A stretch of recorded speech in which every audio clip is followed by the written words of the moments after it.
قناة واضح.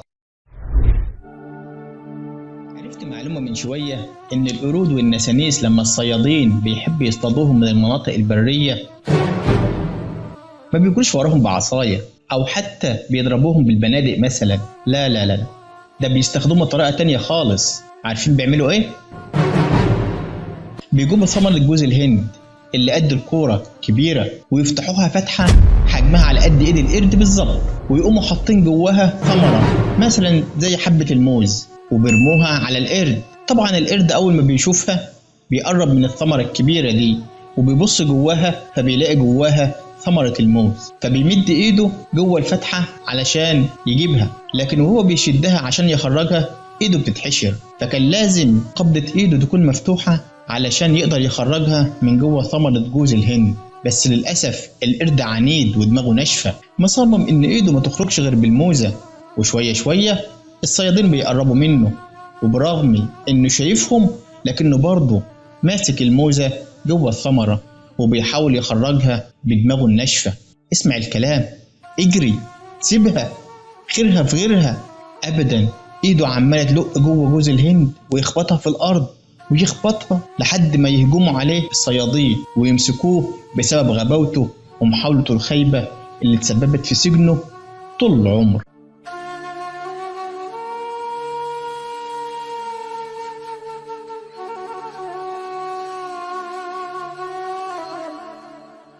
الحكمة هنا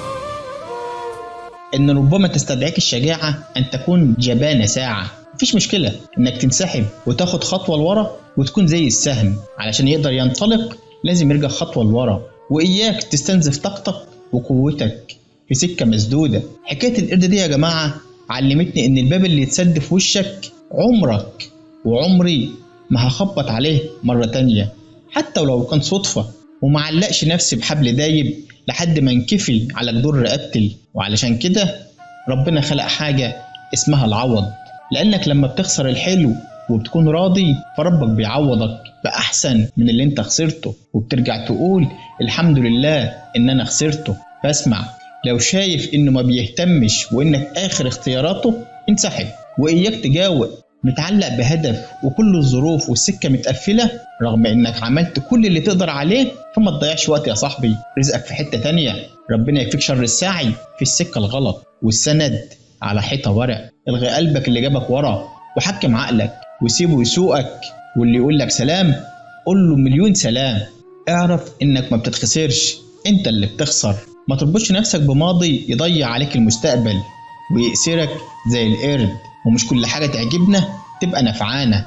اوعى تفتكر ان انسحابك ضعف، ده معناه انك صبرت على حاجات مش مناسبة ليك. جيفارا قال من يذهب سأدعه يذهب، لا أريد شيئا ملطخا بالرجاء مهما كانت حتى وإن كانت الحياة. وربنا يعوض عليا وعليك ويجعل آخر صبرنا خير. بس كده. أهلا بكم في قناتي واضح. أنا معوض رزق، تابعوني. أوعدكم بالصدق في كل حرف أقول على هذه القناة الطيبة، وفي المقابل حضراتكم توعدوني بالدعم الكامل. ودعمي هنا هو أن تشتركوا في قناتي وتنشروا الفيديوهات الخاصة بها لكل الأصدقاء والأحباب عبر منصات التواصل الاجتماعي. فأنا أجتهد وتوفيقي على الله أولا، ثم على دعم حضراتكم بإذن الله.